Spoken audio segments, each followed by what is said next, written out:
You So you have yeah. this picture of the graphics too, which I hadn't talked about with Rosemary, but there's some great graphics within the Daily Planet and everything.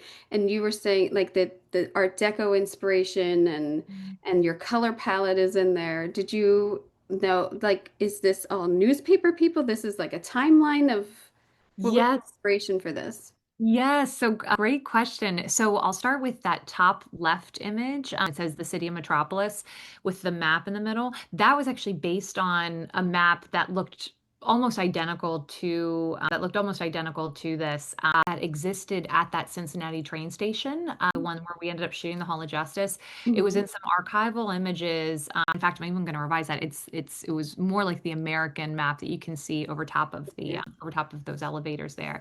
Yeah, and so it was almost exactly done in that style, very similar colors. And we saw it in a couple of old archival photos of that Cincinnati train station where we did our Hall of Justice. And I grabbed it and I just thought, okay, when we get around to doing the graphics for the Daily Planet, I want this to be our main source of inspiration. So we actually went back to the Cincinnati train station. We got clearance to use it and to reference it. Oh, wow. What it had so that we could take that style and run with it. So that's where those two half circle graphics were inspired by that.